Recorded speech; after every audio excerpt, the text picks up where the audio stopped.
The night was calm, the streets quiet, and the air thick with the weight of something unseen. She had been driving home after a long day, the city lights reflecting in her rearview mirror as she navigated familiar roads. The hum of her engine was steady, her hands relaxed on the wheel. There was no reason to be tense until the sudden flash of red and blue lights filled her rearview mirror. She sighed, her fingers instinctively tightening around the wheel as she slowed down. She had done nothing wrong. Her speed was within the limit, her taillights were working, and her registration was up to date. Yet, as the sirens wailed behind her, she knew what was coming. It wasn't the first time she had been pulled over for no apparent reason. She signaled, pulled to the side of the road, and took a deep breath. The officers took their time approaching the car, as if savoring the moment.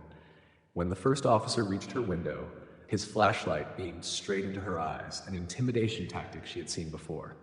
She didn't flinch. License and registration, the officer barked, his voice devoid of courtesy. She complied without a word, reaching into her glove compartment and handing over the documents. The officer barely glanced at them before exchanging a knowing look with his partner.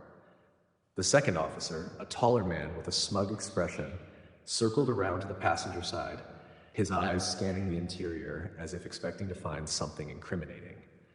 "Step out of the vehicle," the first officer ordered. She raised an eyebrow. "Is there a reason for this stop, officer?" Her tone was measured, calm. She knew her rights.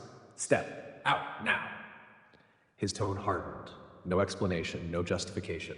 She exhaled slowly and complied, stepping out into the cool night air. The first officer yanked her wrist, spinning her around roughly.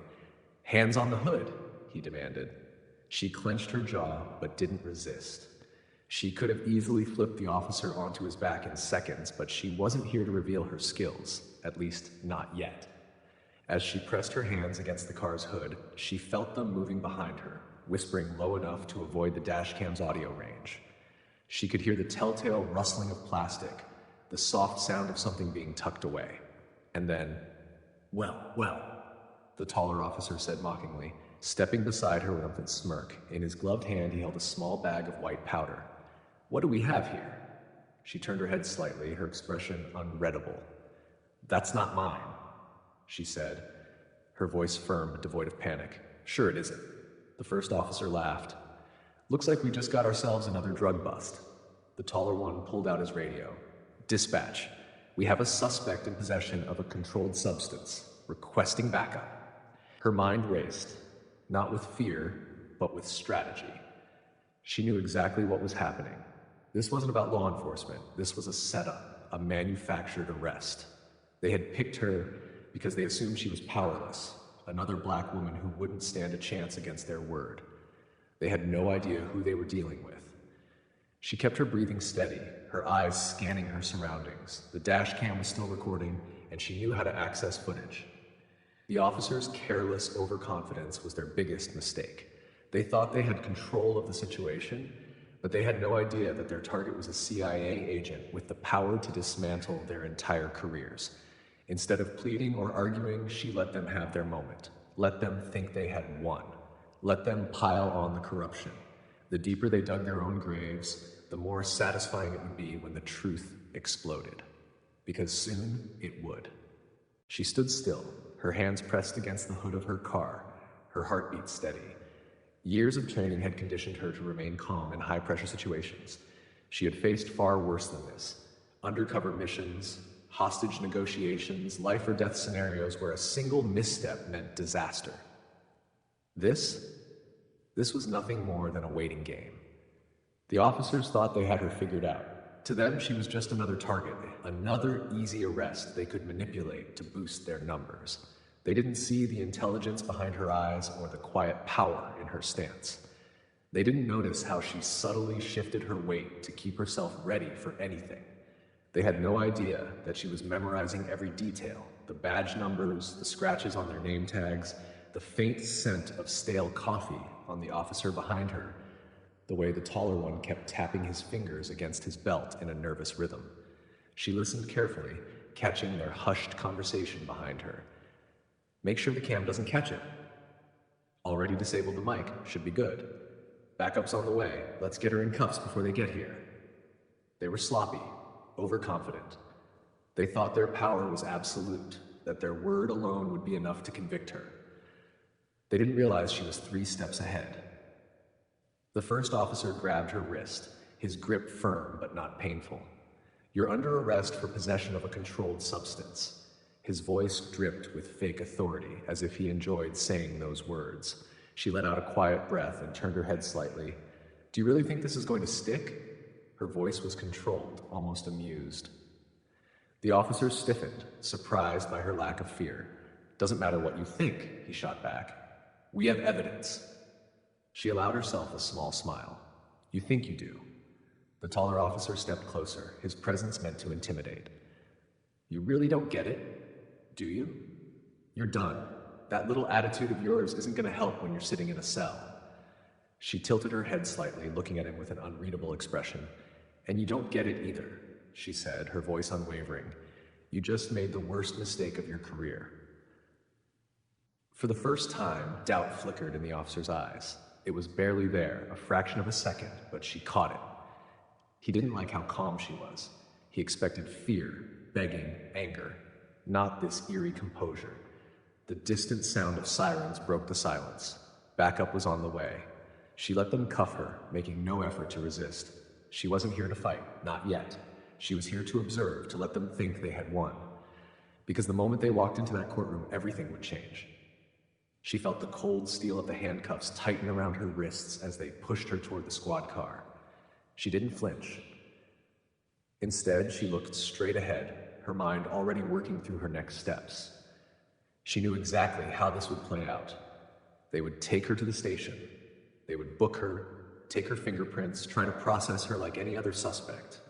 They would smirk, thinking they had another win. And then, the moment they ran her name through the system, everything would collapse around them. The realization would hit like a freight train. The whispers, the rushed conversations between officers, the way their faces would pale as they realized they hadn't just arrested a random woman, they had arrested a CIA agent. And by then, it would be too late. The courtroom was packed. The fluorescent lights buzzed faintly, casting a dull glow over the wooden benches filled with spectators, reporters, and curious onlookers who had caught wind of the case. The officers walked in with an air of confidence, their uniforms pressed, their expressions smug. To them, this was just another day in court, another case they had wrapped up neatly. They were certain the judge would take one look at the evidence and hand down a swift, guilty verdict. After all, who would believe her over them? She sat at the defense table, calm as ever, her hands folded neatly in front of her. There was no nervous tapping, no darting eyes, no signs of distress. While others might have crumbled under the pressure, she sat with an air of quiet authority. It wasn't arrogance, it was certainty. The prosecutor stood, clearing his throat before addressing the court. "Your Honor, this is a straightforward case. The defendant was found in possession of illegal substances during a routine traffic stop. The arresting officers followed proper procedure, and the evidence clearly supports the charges against her." He turned to the officers. "Officer Reynolds, please state for the court what happened on the night of the arrest." The first officer, Reynolds, took the stand, adjusting his uniform before speaking.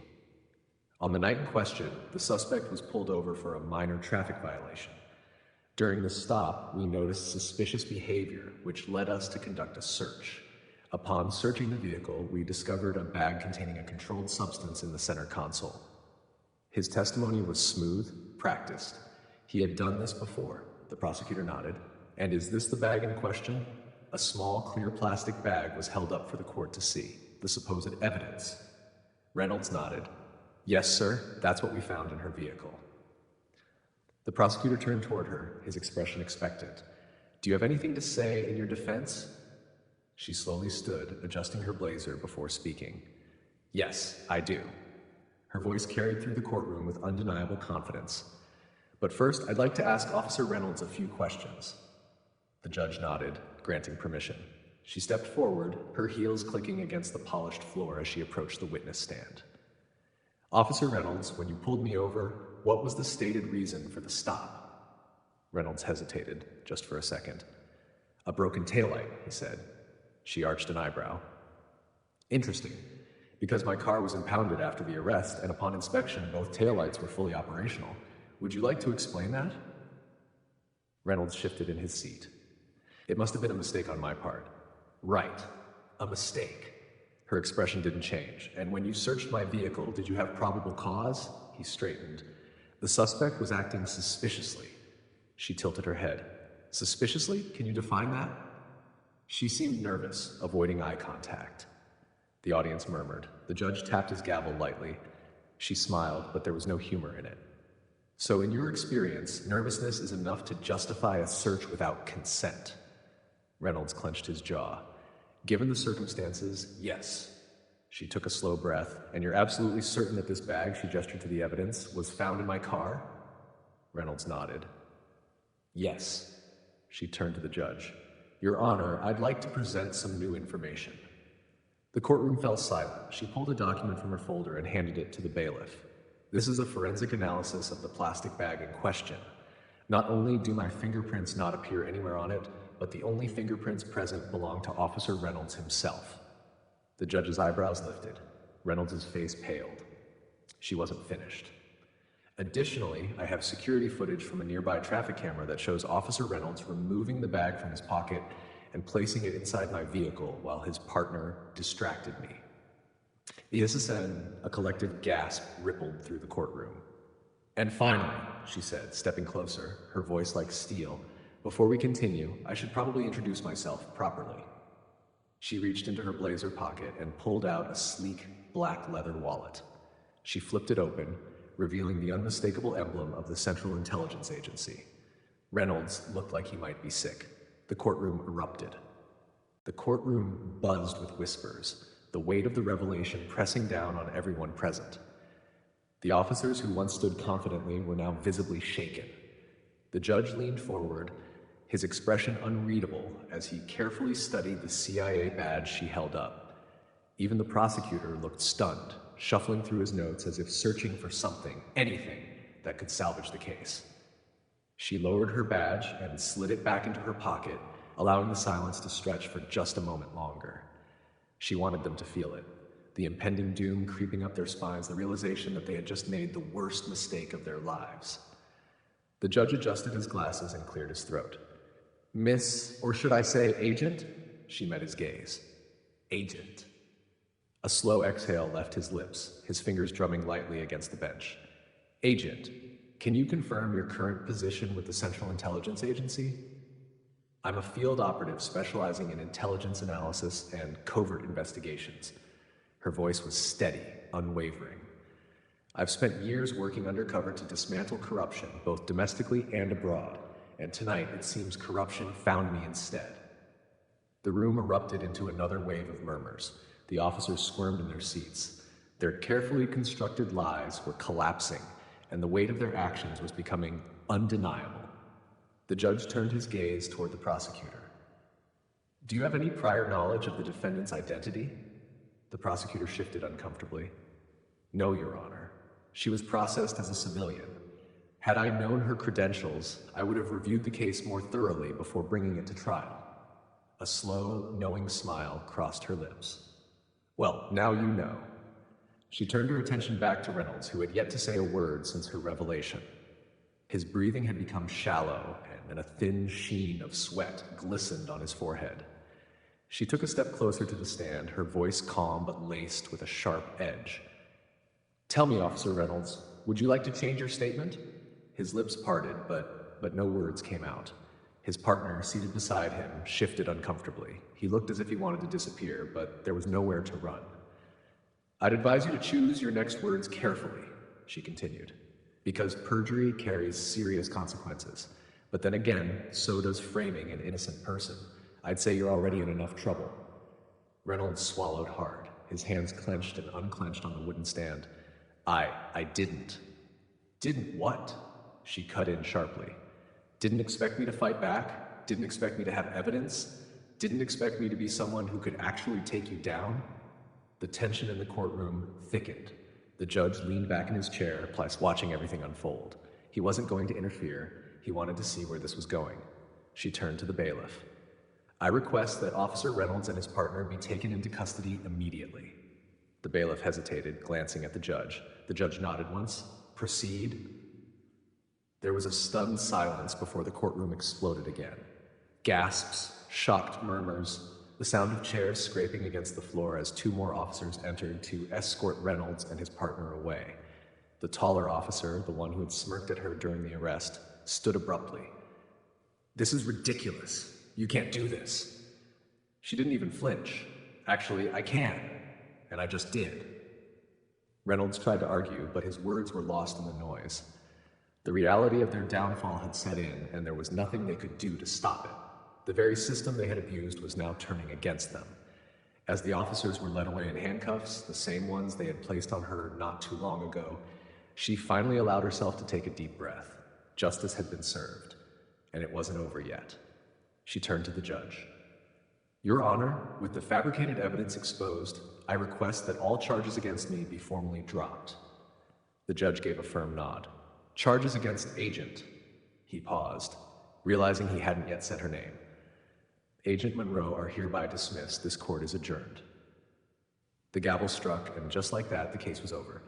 But the fallout? That was just beginning. The aftermath of the courtroom's chaos spilled into the hallways. Reporters swarmed, cameras flashing, microphones extended, their voices overlapping in a desperate attempt to get a statement. "Agent Monroe, did you expect this outcome? Were you aware the officers had planted evidence on you? What happens now for the officers involved?" She didn't slow her stride. With her chin held high, she moved through the throng with precision, her training allowing her to remain unbothered by the growing storm of questions. She had no obligation to explain herself to the press. The truth had already been revealed where it mattered most, in court. As she stepped outside the courthouse, the cold night air hit her, crisp and refreshing. Freedom always had a different scent when you'd been forced to fight for it. She pulled out her phone, dialing a number she knew by heart. "It's done," she said as soon as the line connected. A deep voice responded on the other end, calm and collected. "I saw the footage. You handled it well." She exhaled. They weren't even careful about it. Their arrogance was their downfall. "That's how it always is," the voice replied. "They assume they'll never be caught, but they forgot who they were dealing with." A small smirk played on her lips. "They won't forget now. They won't have the chance to." There was a pause before the voice continued. "The department's already launched an internal investigation. Those two officers aren't the only ones under scrutiny." "Pat!" That made her pause. "You mean the corruption runs deeper than just them?" Her fingers tightened around the phone. She had suspected as much. Crooked cops rarely acted alone. They were part of a system that protected them, emboldened them, convinced them they were untouchable. And for a long time, they had been. She nodded to herself. "I want in on the investigation." A chuckle came from the other end. "I figured you would." She glanced back at the courthouse, where reporters were still lingering, waiting for a statement. "Send me everything you have." "Already on your desk." The call ended. She slid her phone back into her pocket and took a deep breath. This wasn't over, not by a long shot. Exposing two corrupt officers was just the beginning. If there was more rot within the system, she was going to dig it out, piece by piece. As she walked toward her car, her mind was already working. Every step she had taken up until now had led her here. Every mission, every case, every risk she had ever taken had been preparation for this moment. She wasn't just an agent. She wasn't just another woman they had tried to silence. She was a reckoning, and she wasn't done yet.